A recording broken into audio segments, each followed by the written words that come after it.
Mr. Munger. I'm Tim Medley. Thank you for your advice over the past 30 years.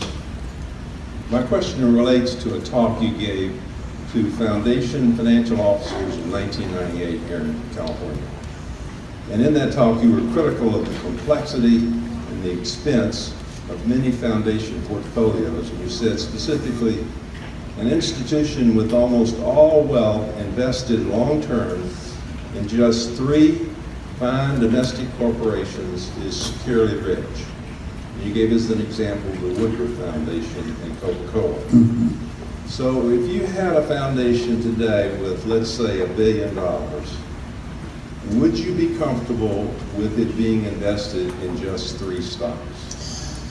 Well, let's take the foundation. I'll change your question around so I want to answer it. Am I comfortable with a non-diversified portfolio? Of course I'm. If you take the Mungers, I care about the Mungers. The Mungers have 3 stocks. We got a block of Berkshire, we got a block of Costco, we have a block of Lilu's fund, and the rest is dribs and grabs. So am I comfortable? Am I securely rich? You're damn right I am. And could other people be just as comfortable as I am if they didn't have a vast portfolio with a lot of names in it, many of whom neither they nor understand or their advisors understand? Of course they'd be better off if they did what I did. But and is 3 stocks enough? What are the chances that Costco is going to fail? What are the chances that Berkshire Hathaway is going to fail? What are the chances that Lilu's portfolio in China is going to fail? The chances of any one of those things happening are almost 0. And the chance that all 3 of them are going to fail, of course it's going to. That's one of the good ideas I had when I was young. When I started investing my little piddly savings as a lawyer, I tried to figure out how much diversification I would need if I had a 10% advantage every year over stocks generally. I just worked it out. I didn't have any formula, I just worked it out of my high school algebra. And I realized that if I was going to be there for 30 or 40 years, I'd be about 99% sure to do just fine if I never owned more than 3 stocks, and if my average holding period was 3 or 4 years. And once I'd done that with my little pencil, I never a moment believed this balderdash they teach about wide diversification. And if you're diversification is for people who don't know anything. Warren calls them know-nothing investors. If you're a know-nothing investor, of course you should own the average. But if you're not if you're actually capable of figuring out something that'll work better, you're just hurting yourselves for looking for 50 when 3 will suffice. Hell, 1 will suffice if you do it right. 1.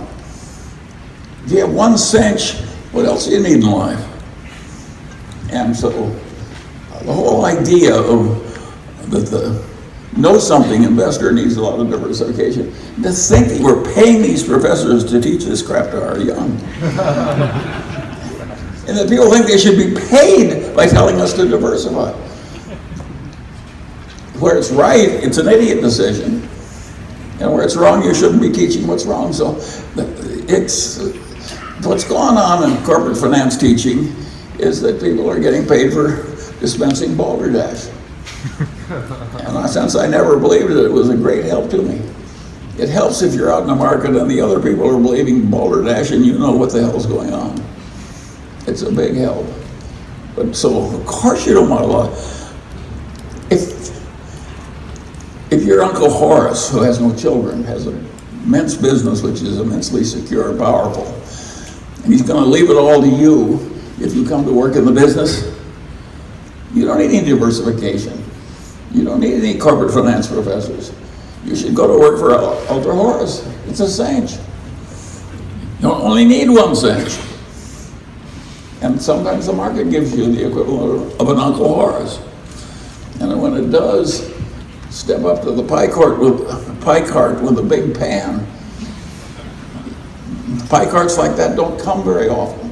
And when they do, you have to have the gumption and the determination to seize the opportunity shrewdly. I was lucky. Imagine learning that from your dead great-grandfather. at a very young age. But you know, I spent my whole life with dead people. I really like, they're so much better than many of the people I'm with here on earth. All the dead people in the world, you can learn a lot from them.